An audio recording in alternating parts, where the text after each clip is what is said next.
Stoa is a digital campfire where we cohere in dialogue about what matters most at the knife's edge of what's happening now.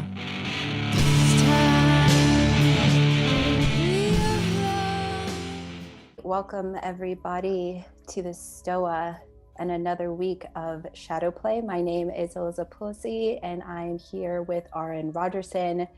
Today is the third event in the Shadowplay speaker series, a collection of discussions with the extended Jungian community and beyond, where we hope to explore a wide range of topics regarding the shadow in all its forms and manifestations. Today, we are joined by Dr. John Beebe, Jungian Analyst, author, and international lecturer. He is widely known for his work on psychological types, the psychology of moral process, and the Jungian understanding of film. Today, we are going to have a discussion for about 30 minutes, followed by a Q&A. So while we're talking, please throw your questions in the chat. And during the Q&A portion, we will call on you to unmute yourself and ask your question. This is going to be recorded and posted on YouTube. So if you don't want to be on camera or have your voice captured, just communicate that in the chat and we will read the question for you. And also, because we're recording this for YouTube, we ask that everyone please turn off their video during the discussion portion. That way, just myself, Alyssa, and Dr. Beebe can be seen. So please turn off your video right now. And we'll bring you back once the Q&A portion begins. Okay, so hello, Dr. Beebe, and thank you so much for joining us. How are you doing today? Fine, thank you. I'm happy to be here. Excellent. So this speaker series is focused on the shadow. And just for anyone who's joining us who might be unfamiliar with the concept, how would you describe the shadow in your own words? Well, I once gave a lecture in New York, and a very nice and wonderful Jungian analyst colleague introduced my lecture, and somehow he seemed to be afraid that the audience wouldn't get what I was talking about. So he gave a lecture on the shadow to the group as part of his introduction to me, and his lecture went on quite a long time. It was, it took about 10 minutes when an introduction usually takes about 2 minutes. And I think there was some anxiety that anything I would say would not quite meet the mark of what it would take to introduce a Jungian audience. So there was a very clear understanding of Jung's idea of the shadow.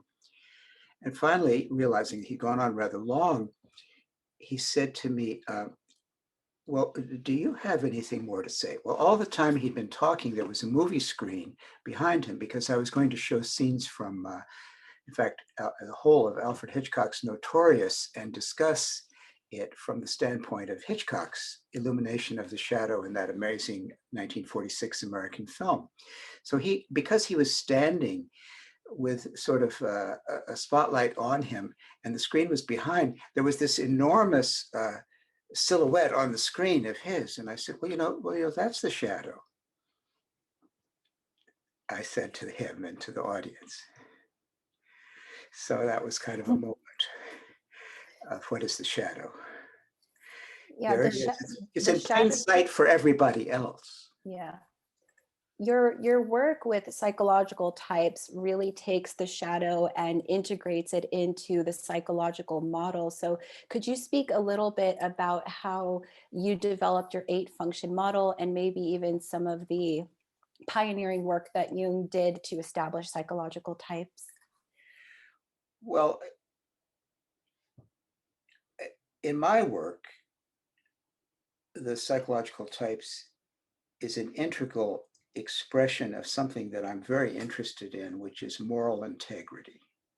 And I wrote a book on integrity in depth before I wrote a book on psychological types. It's not because I hadn't been working on psychological types. I had in fact been working on psychological types since about 1974, and that book was published in 1992. I didn't publish my book on psychological types until 2016 because I was really interested in getting the model right.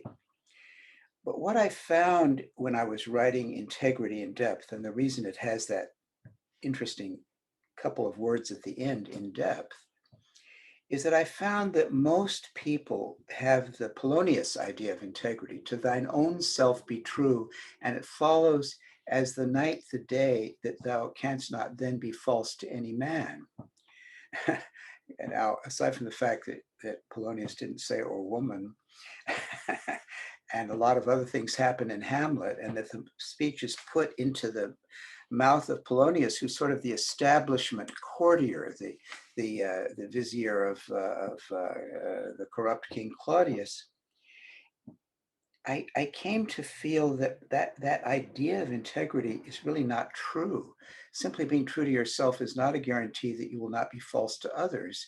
And that in fact, most people have a notion of integrity that I would call persona integrity. And from the standpoint of psychological types in the days of American pragmatic self-realization, when Jung really came to his own in the 80s, which was a time of rampant individualism and individual accumulation of wealth and status in corners of the market of ideas even, people were getting their MBTI profile, which types their first two functions, their dominant and auxiliary, and pretty much stopping there and saying, I am this, therefore I do that. And as long as they were living up to those two functions, they were being themselves.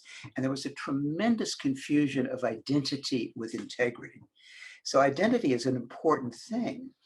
But in these days of identity politics, perhaps it's all identity politics, where everyone is asserting rampantly their own identity, something we all notice that something about the general integrity is lost. So the general integrity only comes when you look beyond what you're certain of and see what else is there. Now, one way to look at that is to add on the third and the fourth function and connect to what I call a spine of personality, when you realize that you have a dominant function and an inferior function, or what Jung called capacity and incapacity.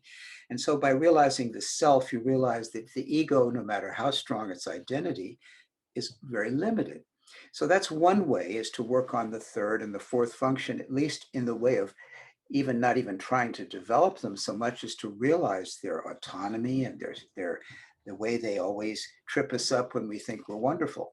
So a lot of people think that that's the way to enhance the integrity, is just to add in the third and fourth functions. The trouble is that no matter how well you develop yourself along your own preferred lines, the more you're going to cast a gigantic shadow, because there's a price to be paid for differentiating a dominant function that might, say in my case, be extroverted, an auxiliary function that's introverted, and yes, a third function that's extroverted again, and an inferior function that's extroverted. I can know all those things about myself, but that's 4 of 8 possible functions. What about the other functions? What about the fact that if I have an extroverted dominant, which in my case is extroverted intuition, what about introverted intuition? That's in shadow for me. And I start saying nasty things about the Jungians are too archetypal, or this or that. And then what am I doing there? I'm simply talking about what I won't deal with in myself as a negative in someone else. So already, good as I am with extroverted intuition, I can be quite shadowy in the way I use my introverted intuition. And then it gets into my thinking. I happen to have a very well-developed introverted thinking function, but I'm practically allergic to extroverted thinking, and there's a problem in that. Some of my papers and lectures and so forth, where's the organization? Where is this going? People need more guidelines than that, and I can't simply say that that's other people's problem. I have to make it my problem. Take my third function. My third function is extroverted feeling. I can be very nice. I can be very sweet. I have a puer aeternus extroverted feeling. I can be almost marvelous in my empathy when I'm in a good mood, until I plunge down into the other side and I'm in that terrible, abject and sour place of the roller coaster that is the third function. That's like Peter Pan in my case. It needs its shadow sewn on. And what's its shadow? Introverted feeling. I have a very hard time knowing how I feel. And sometimes I act that out in all kinds of inappropriate judgments and so forth. Then I get down to my inferior function. Yes, I'm famously aware of my introverted sensation being inferior, and it certainly is, and it's almost hilariously inferior. People used to tell stories about me in medical school about all the things that I would do with my crazy introverted sensation function. We get kind of proud of our inferiority that we know about. But what about my shadow of that, my extroverted sensation, my demonic extroverted sensation? Oh my God. Whoa. What a problem I can create just going somewhere and instinctively always going in the wrong direction. It's just unbelievable. And it can often throw things completely off. I mean, I've traveled thousands of miles to go to a lecture that I barely make because I realized it wasn't the following day, and that type of thing. And and why don't I at least look at my notes and my folder that I've carefully prepared, because I'm too arrogant to look at anything as extroverted sensate as a piece of paper. So I have to look at the undermining quality of myself. Suddenly I have a whole set of shadow functions that are constantly behind. Only one of them am I actually ashamed of, and that's my inferior function. The rest, I proudly act out all the time. So an 8-function model forces you to see the other side of your identity. And that's where you can maybe stop being quite so false to your fellow man and woman, is if you look at that, not if you to thine own self be true. That's a trap. And that's why Shakespeare put that in Polonius's mouth. And Polonius was killed in the same because he was hiding behind snooping behind the heiress while Hamlet is confronting his mother, and there's Polonius behind the curtain, snooping so he can tell King Claudius what. Tell me that's integrity. Tell me that's being true to oneself, and tell me that's not being false, especially to the woman, to the queen, and to her son. And he gets himself killed for that. Well, there's the shadow. There's the shadow of persona integrity. That's what I'm working on with this 8-function model. It gives us a way to look at it. Can you explain how archetypes factor into the 8-function model? Well, archetypes are what drive consciousness. I think it was important to Jung to take the unconscious seriously, and therefore he uses the term unconscious all the time in a way that suggests several things. That the unconscious is that part of us which is autonomous, which is creative, which is purposive, and above all, which is real. And all those things are great contributions that Jung made.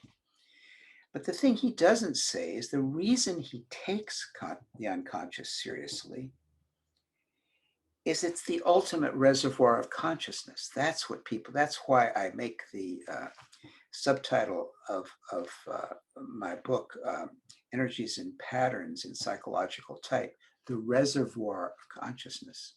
So when you realize that all consciousness is actually driven into being by what we regard as the unconscious, but which are really the archetypes, which have somehow codified or accumulated the consciousness of the species over time. And you can get into whether that's Lamarckian inheritance, which Jung kept denying and then seeming to agree with at the same time, in the funny way he has of speaking on two sides of the same subject with his hermetic nature of writing. You have to accept that most of what we claim as our consciousness has already been driven into being by some kind of hardwired archetypal force. So if I happen to have a rather strong, dominant, extroverted intuition, and I do, that I can proudly display, and that really turns out to be quite good at sniffing out possibilities and enabling them to come into being, one has to understand that from my earliest days, my mother loved that side of me. And so I was her hero at a very early age. And the hero archetype became terribly important to me. And since my father was a military man and didn't think much of my intuition because he was a rational type, extroverted thinking, and his auxiliary function was introverted sensation, and I didn't seem like exactly the son he had in mind. Nevertheless, even he could not deny that I was heroic in a way that made sense to a military officer. And in the end, he was quite proud of my achievements and my ability to direct myself toward a goal and get there. And so between my mother and my father, they both had different reasons for encouraging the hero archetype in their son.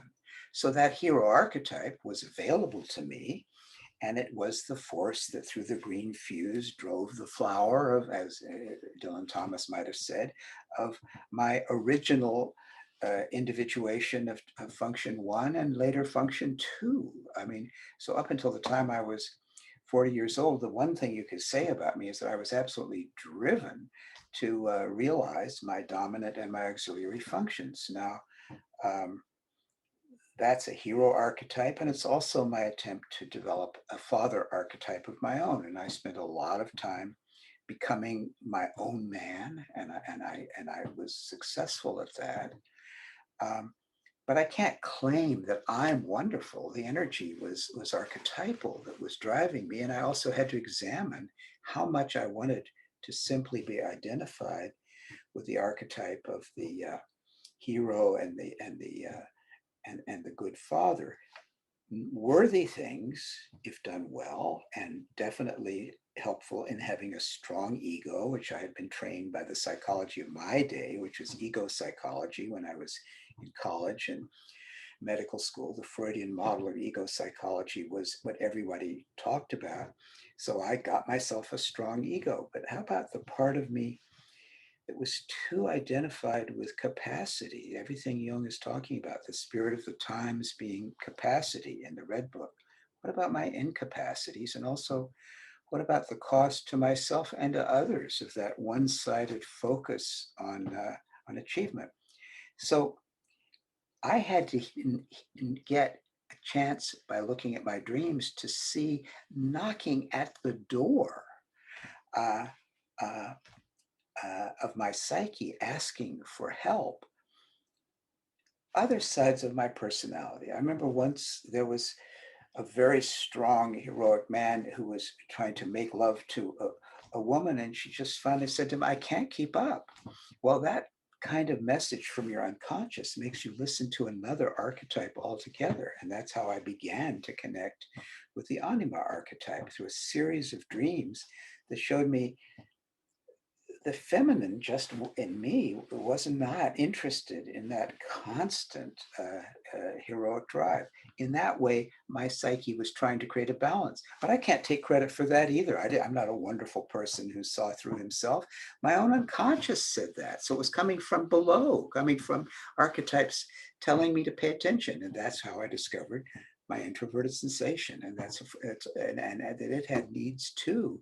And among them was needs for rest, needs not to be driven, needs to just be and have things in place and just peace. So all that is consciousness in what we call the unconscious, carried by archetypes, giving the conscious mind that we thought is conscious a chance to grow beyond itself. I think that's the basic Jungian idea. So it's all driven by, so when I say every consciousness comes on the back of an archetype, I don't think I'm saying anything that extraordinary. Perhaps it's extraordinary that I know some of what they are in the different places, but I think it's the basic Jungian idea. And why wouldn't it be that way? Why wouldn't we evolve the capacity to draw on the history of the human race in terms of what worked and what didn't work over the million years we've had a chance to develop something like a human being? And so why wouldn't we listen to that? That seems to me natural. To me, it doesn't seem mystical. It seems quite scientific to me to think that that's how it works. Dr. Beebe, what would you say is the best way for someone to begin figuring out their personality type, and what common pitfalls should they be aware of as they're working to type themselves? Well, there are two ways that I can think of that.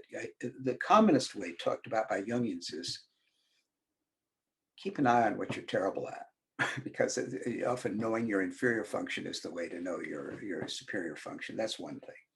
Just the thing that never works. See what doesn't take training. And if you can get your inferior function, you already know something. I think anyone who knows enough about type that spent about 24 hours with me would have no trouble discovering an inferior introverted sensation function. And by that, I mean, watch what happens to each piece of paper I touch and write something down on, and you'll know how inferior my introverted sensation is. It's a filing function, among other things, and you will watch a very funny game going on with the way I play with objects and lose and find them over and over again, and how I stop in the middle of something and go on to something else, and on and on. It's not hard to find. If you know that every one of the 8 functions implies a polarity, and there's another end to that polarity, and you've memorized them, and you know that if you have an inferior introverted sensation, by definition, you have a dominant extroverted intuition, then you could say, well, I've certainly established that John Beebe has an inferior introverted sensation. I wonder what his extroverted intuition is like.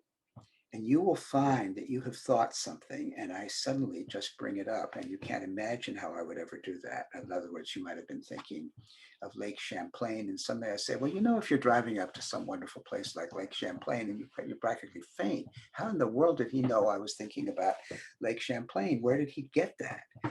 Well, I've been doing that my whole life, and I've shocked many, many people by bringing up just the example that had crossed their own mind. And it just pops into my, I don't know, it just is what occurs to me. I had no idea that I'm coasting someone, how do you call it? Coasting, what word am I like? Surfing someone else's psyche. But I am, I can ride the waves of other people's psyches, and of collective psyches. I just can. And so you can verify that my dominant function is extroverted intuition, and it begins to say, okay, we see the typology there. But you do have to know that if you've got dominant extroverted feeling, you have inferior introverted thinking. You have to know that if you have dominant extroverted sensation, you have inferior introverted intuition. And you also have to know that if you have dominant extroverted thinking, you have inferior introverted feeling. Then if you turn those upside down, you have basically 8 spines. And when I teach typology, I often draw those and write them out so that people can see the universe from which the various spines of personality are developed. With that, you have at least a way of checking out whether a person fits the type diagnosis you give them. And that's a useful thing, because if it doesn't fit, then you have to go back to the drawing board. So there's certain set rules that I get from Jung and Isabel Briggs-Myers, and that have stood the test of time for me. And I find it absolutely astonishing that these rules hold up. But every time I check them out, they seem to do so. So for me, I do try very hard to falsify the hypothesis and say, well, is there such a person who has dominant extroverted intuition and inferior extroverted feeling or something? I try it out.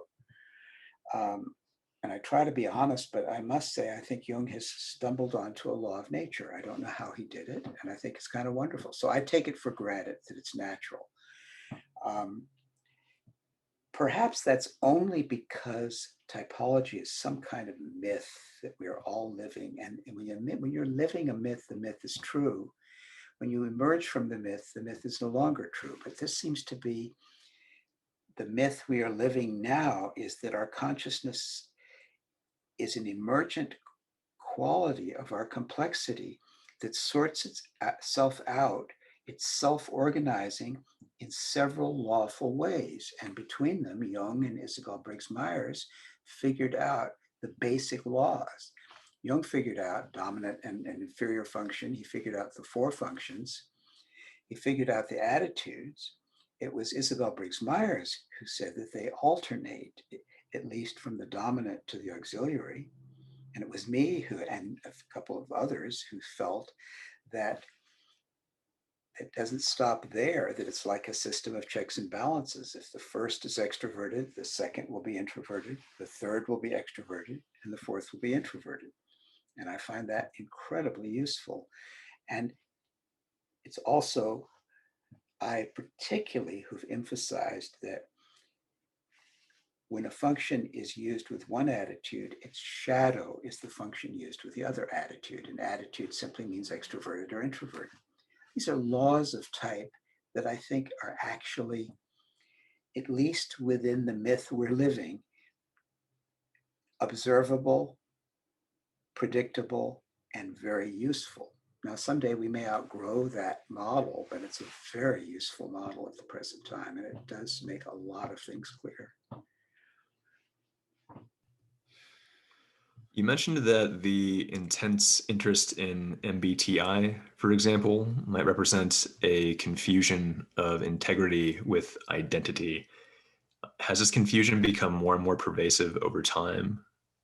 And if so, what do you think are the causes of this?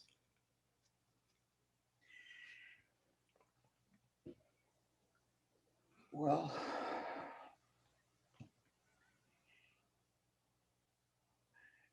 a little before he died, let's see if I can say his name, let's see these senior moments, the great Western writer Wallace Stegner was interviewed on the Terry Gross show.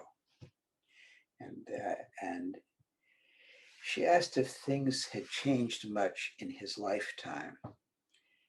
And he said, this is a very smart man who'd been looking at the American scene for a long time. So he's an American artist. He said, I don't know, politics has gotten dirtier. And I think we all agree about that. I mean, it's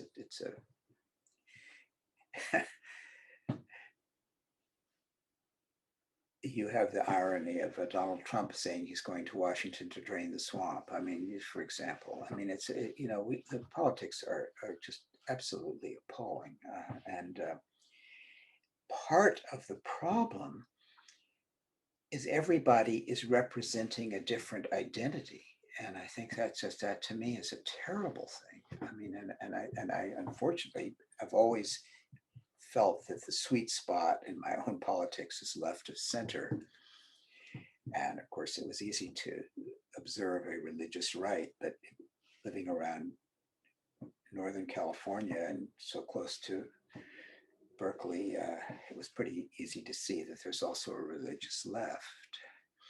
And it's just and by a religious, I really don't mean what I would like to see religion mean, because there's nothing wrong with either the traditional religions or the religious attitude. What I really mean is something like such a belief that one's own particular position is so good that everything else falls into shadow. And I think that is the shadow of identity itself. And I think that that's why I'm looking for a position that I can still talk to people on the other side. So my dream world, as it is for many people nowadays, would be to have something like what you have often in Europe, where they have, for example, social democrats and Christian democrats, where you would have a left of center party and a right of center party, and they could still talk to each other and dialogue and work things out. And each sees a bit of the shadow in the other and recognizes that the other is there to balance it. And then I think you have what I would like to see. So what I guess I'm talking about when I talk about the problem of identity is when we get strongly identified with the rightness of our positions, and then suddenly they become righteous, whether they're on the left politically or the right politically. And that's what I mean when I use that caricature, religious. I don't mean in any way to put down anyone who is informed by faith. I'm sure I'm informed by faith of my own. I have very strong faith, although I was never baptized. And therefore, my parents who wanted me to choose my religion, I've studied just about every religion, and I must say I've learned from each. So it isn't that I hate religion, but I certainly hate to identify my position with the only one and become righteous about it. That I think is incredibly destructive. So that's what I mean by identity getting in the way. Okay, we're going to move on to the Q&A portion of this session. Please feel free to turn your cameras back on if you would like to. And just FYI, we're probably not going to get through all the questions, and we're not going to go through them in order. I'll try to be short and sweet and incomplete. Thank you, Dr. Beebe. All right, to start off, Andre Jones, why don't you go ahead and unmute yourself and ask your question.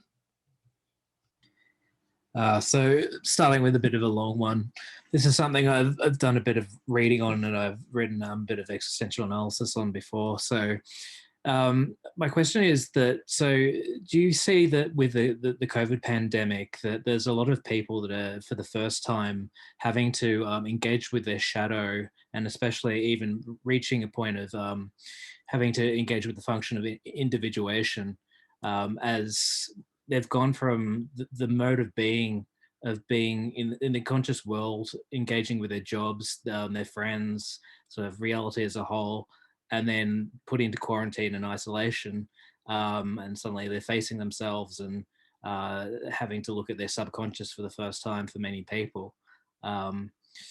I feel like there's a lot of soul searching that's been done by a lot of people in society. So yeah, do you think that there's a lot more shadow work that's been going on in the last 12 months because of this?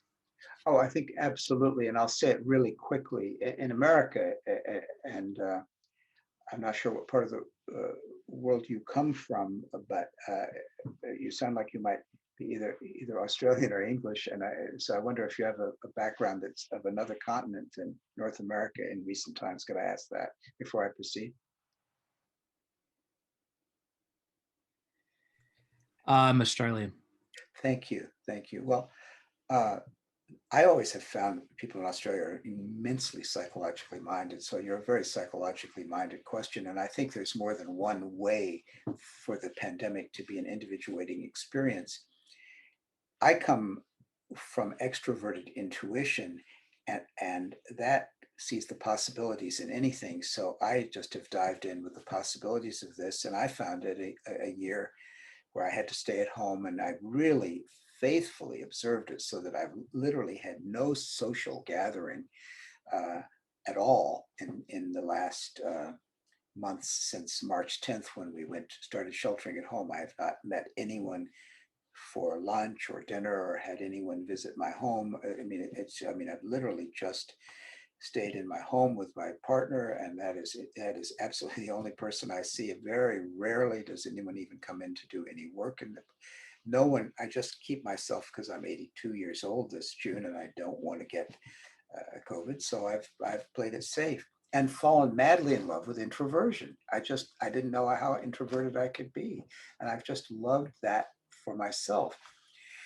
But I have noticed people who have dominant extroverted sensation, which involves, as I say in my book, a process of engaging, experiencing, and enjoying, that requires contact with other people. And I know, and a third of MBTI says about a third of Americans are extroverted sensation dominant, another third are extroverted thinking dominant.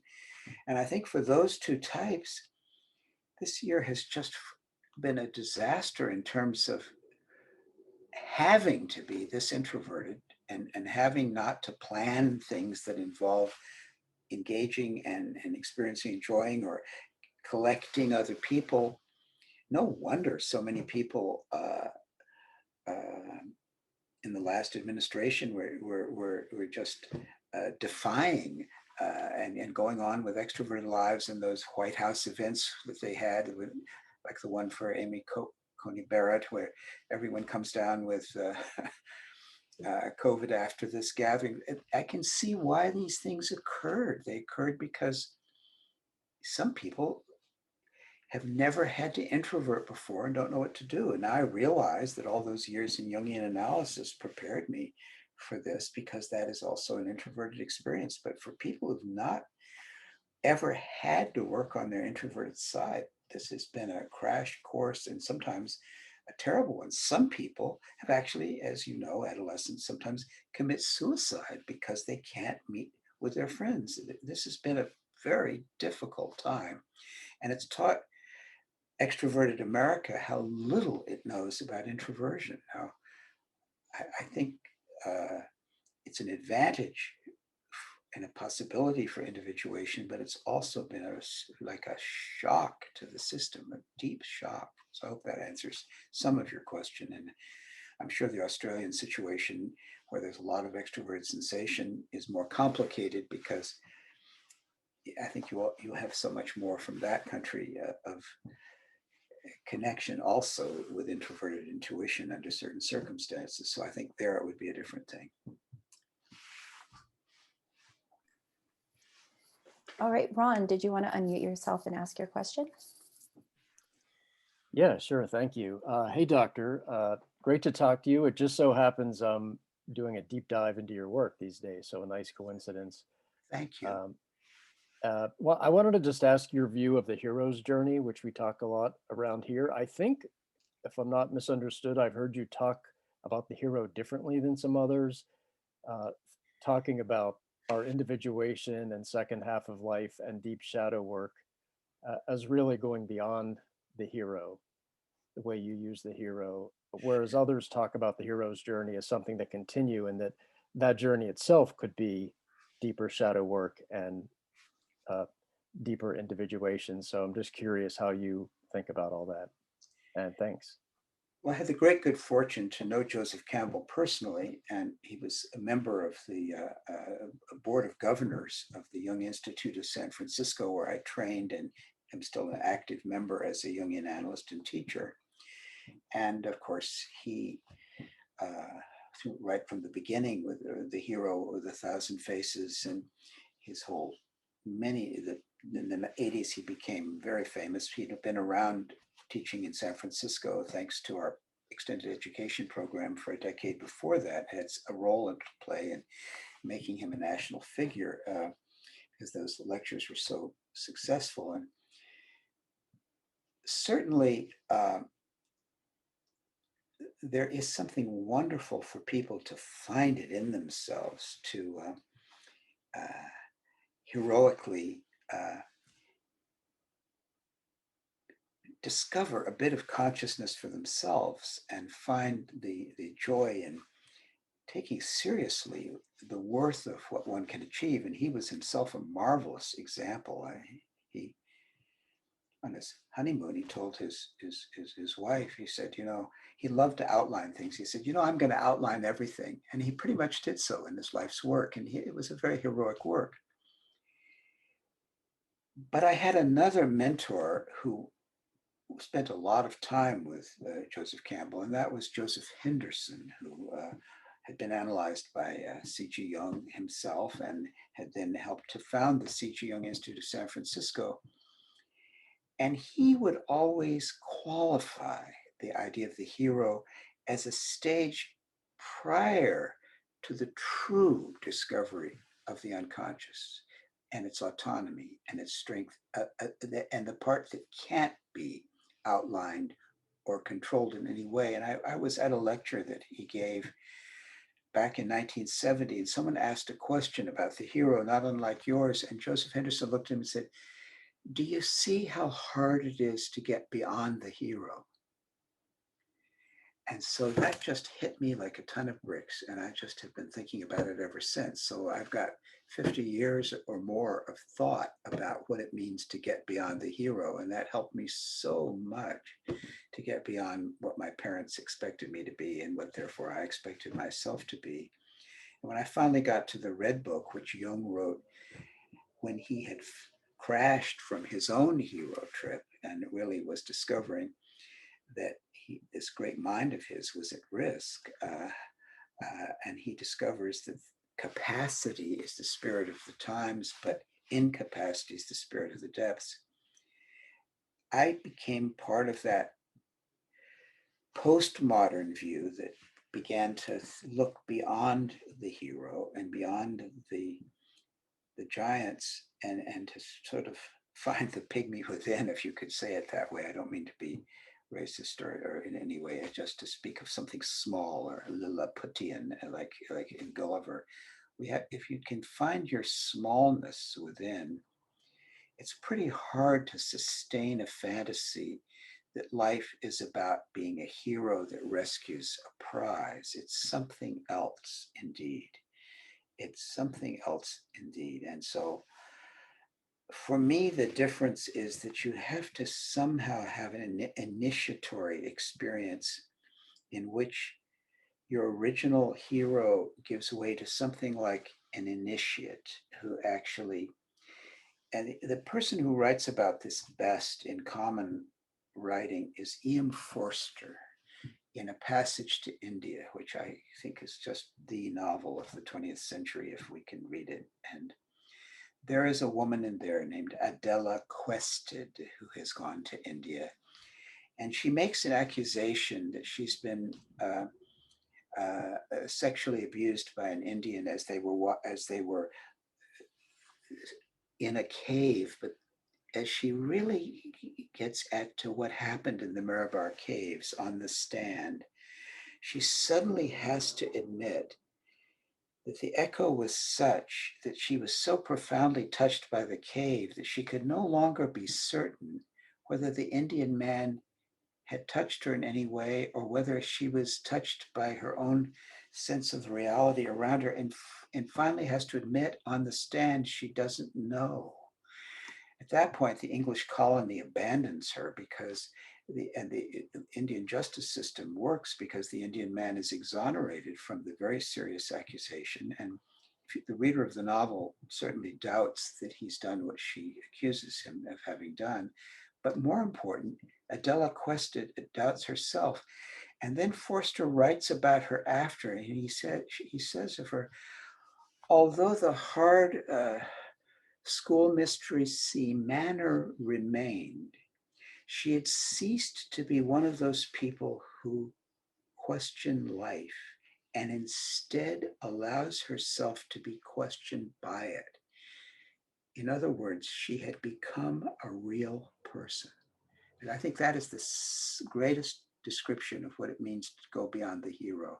And I think that Forster could see that long before Jung was trying to say that, or Henderson or Campbell. I mean, it's an amazing book, and I recommend it to everyone in these very righteous times we live in which everybody wants to think they can question everything, and that's going to be the answer. Yeah. This is a question from Aaron Day. I'm going to read it for him. His question is, Dr. Beebe, do you have any thoughts on the so-called function loop? For example, in INFJ relying primarily on NI, TI, while ignoring FE in an incredibly introverted personality loop. I think I talk about this. I've never heard that term before, or I don't think I have, and yet I'm having a deja vu experience, so I must have, but I never took it seriously. I've talked about this for many years, and the same, but this is how I say it. And I've been talking about this for 30 years.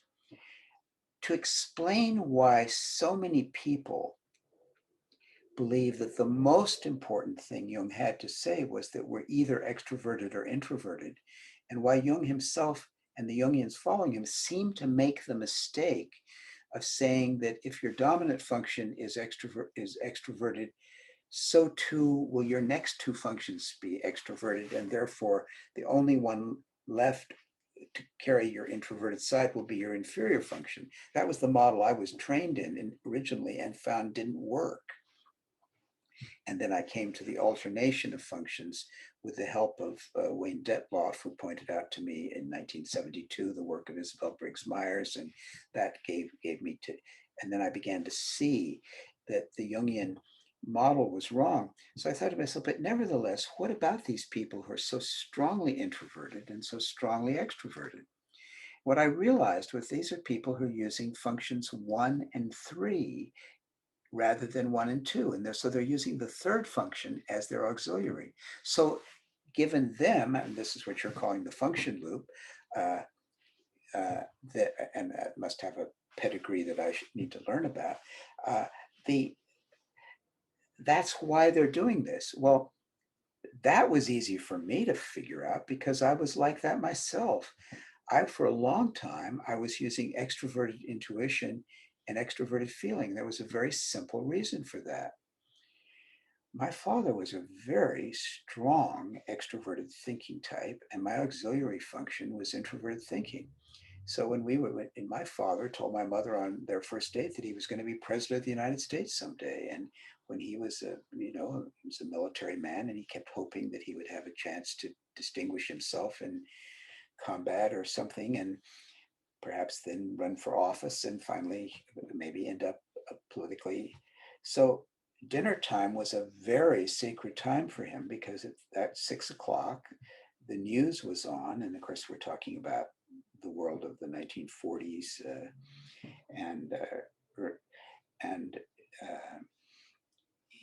we're talking about a different world, but the radio news then was something that we didn't have CNN and we didn't have the internet then. So that was where he got his briefing. Well, he was away a lot during much of my childhood. And so my mother and I would talk very freely about everything. And I had no. So the news would come and I would start to say what I thought about the news while the broadcast was going on. My father would say to me, "Shut up, son. You don't learn from people who know nothing." And so I learned that I could not bring forward my introverted thinking in my father's presence. And even my mother didn't love it when I did it. She would say, "You are just a child," she would say to me. So in a certain sense, what they both liked was when I was sweet Johnny with extroverted feeling. And so I could use extroverted intuition and extroverted feeling. And I realized later, I call it my eternal boy function. And I developed so for a long time, I was not expressing my introverted thinking. And one of the things I had to do in my analysis was get out from under the identification with being this sweet, extroverted feeling saint and try to find it in the courage to say my own thoughts. And now I do all the time. But my first years in analysis was just me thinking out loud. And thank God I had a male analyst who didn't tell me to shut up. And so I developed in analysis my second function. But so up until then, I was just extroverted intuition, extroverted feeling. So you would have seen me as just extroverted. So I think that's your loop that you're talking about.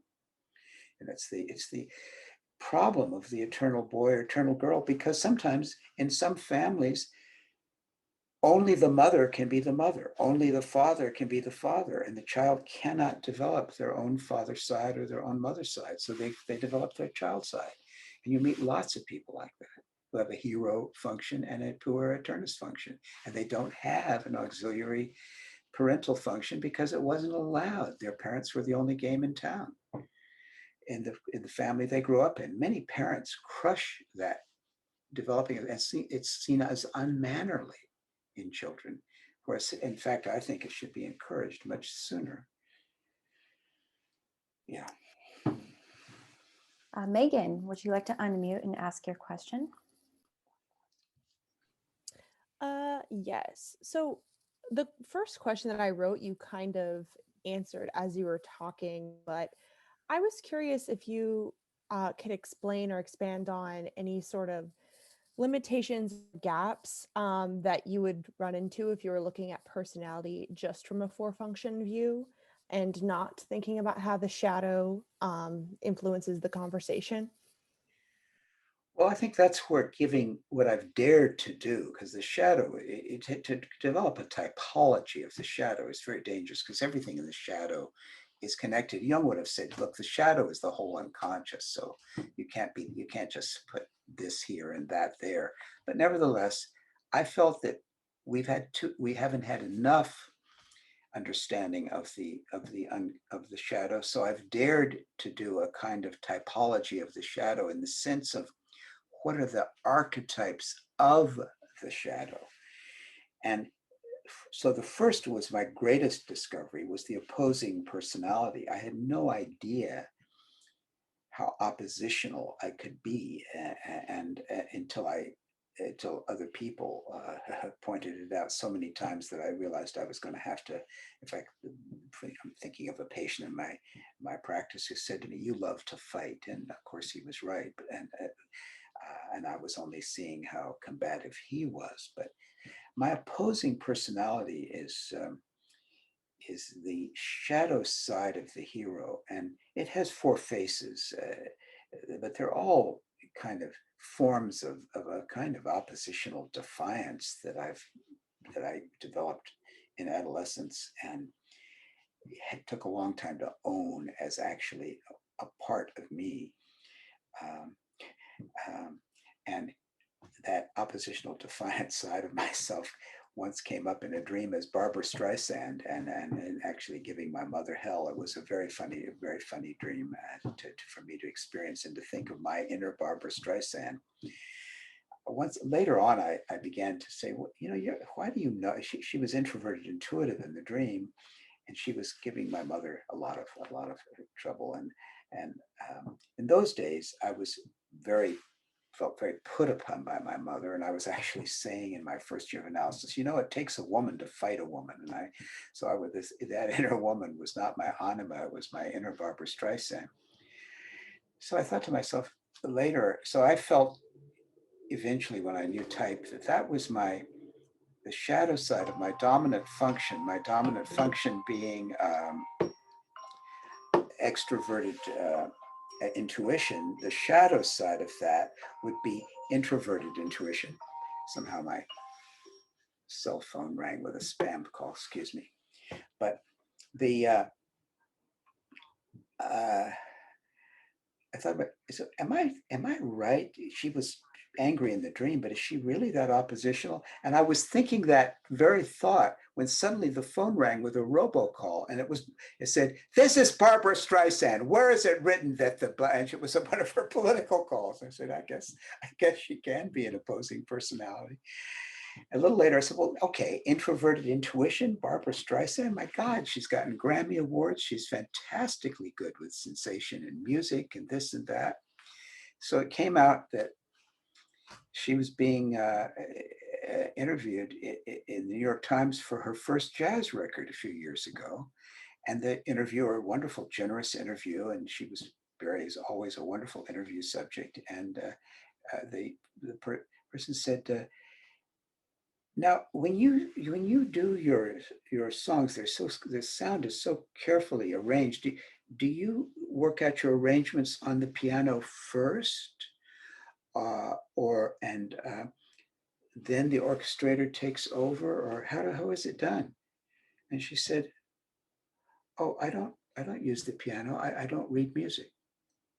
So, my gosh, she did. So yes, she did it all intuitively, So I think my type designation is reasonable. I don't know her, and I apologize to her if I'm not trying to say that but my psyche picked up on an introverted intuitive star who had a very strong, assertive personality, and that was a side of me, and that was something that I needed to become aware of, that I could be seductive, I could be passive aggressive, I could be avoidant, I could be paranoid, but above all, I could just push back at anything. And I had to look at that side of myself. So that's one part of the shadow. Another part is the cynics part, which is an archetype of withering authority where you talk down to people. And a third part is the trickster, which is the ability to put other people in double binds, a wonderful,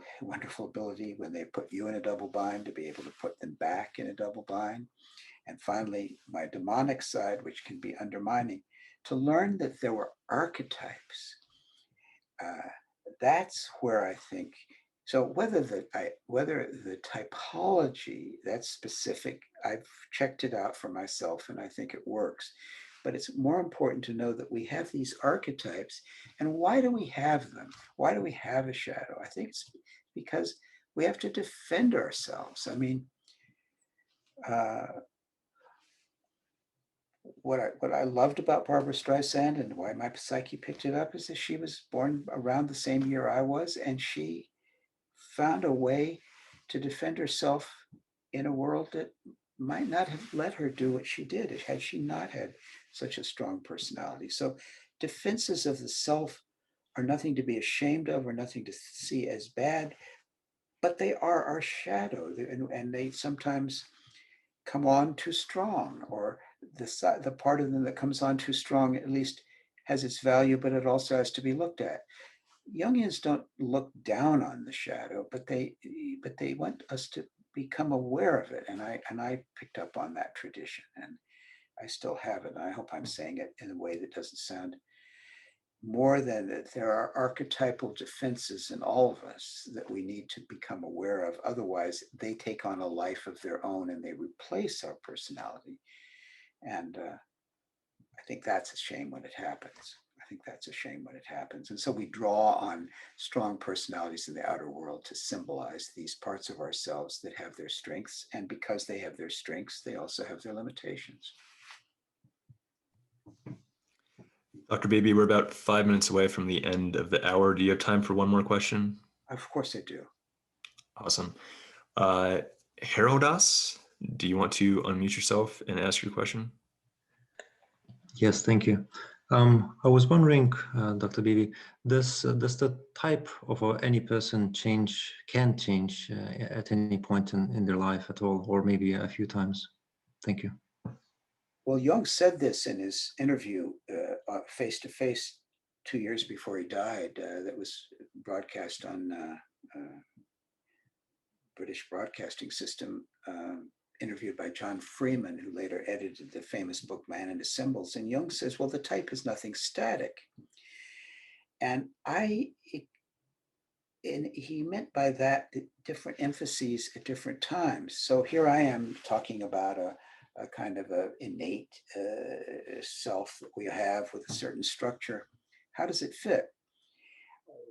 I had the great good fortune to meet with Anelia Yaffe, who was the person who put together the book of Jung's Memories, Dreams, Reflections. And so she was 90 years old. And at the time that I went to see her in Zurich, she had become essentially blind and was living alone still in the same apartment. And I was very nervous about meeting this person, especially with my inferior sensation and tendency to get times and places wrong. So I arrived about 25 minutes earlier to the appointment and started pacing around the building until the time would come. And here it was in a suburb of or area of Zurich, and the superintendent of the building, the caretaker of the building, saw me there and asked if he could help me. And I said, oh, I have an appointment with Frau Yaffe, but it's not until 11 o'clock, and I'm just waiting to. Oh, no problem. And he rang her doorbell. It took me like 10 minutes early. I was absolutely mortified. And so I went up, and I was feeling really awful about coming. But of course, she couldn't see my face, but she quickly told me, I don't even know if she said that she couldn't see, but she she felt my face so that she could see with her hands what it was like. And she said, "Oh, very nice," she said. And then she said, I have, I can offer you some coffee or tea. Tea, I have caffeinated or herbal. And I said, "Well, I'll take some herbal tea." And I was not drinking coffee at that time and being very pure and Northern Californian. And so here she went out, and it was a tea bag in boiled hot water. And she deftly with her hands slipped a couple of chocolate chip cookies on the saucer. As she handed it to me, she said, "It's not much. It's your punishment for being early." She had the best extroverted feeling I have ever seen in a human being. She had auxiliary extroverted feeling, I think. And we got into a conversation after that about type and things I was interested in. And I asked about typology, and I asked about her typology. And she said, "Well, I was always introverted, intuitive, and I came to Zurich and I worked with Jung. But now I'm old and I'm blind and I have to feel my way around. So I've become an extroverted sensation type." So that's what she meant, I don't think her type had changed. My God. But I think you could feel the structure of an introverted intuitive with extroverted feeling, and the way she took care of me, I will never forget. But she was right. What was absolutely not demonic, but daimonic, those hands producing the chocolate chip cookies, and her immediacy and her engagement with my shame, that was extroverted sensation, and it was extraordinary. It was angelic. And so that's where she was. So yes, we move around, and some of the archetypal potentials that get realized are absolutely spectacular, as they were in her case.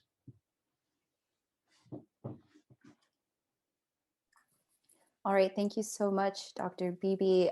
Let's all give Dr. Beebe a silent round of applause. We are so grateful to have you join us today. Thank you everyone for your questions. Next week, we will be back with another round of Shadowplay. Lisa Marciano, a Jungian analyst and host of this Jungian Life podcast, will be joining us to talk about motherhood and shadow and as a form of initiation. So RSVP at thestoa.ca, and we will be running a couple more versions of Shadowplay speaker series over the next few weeks. So you can RSVP at the Stoa. And thank you all so much for coming. Hope to see you next week.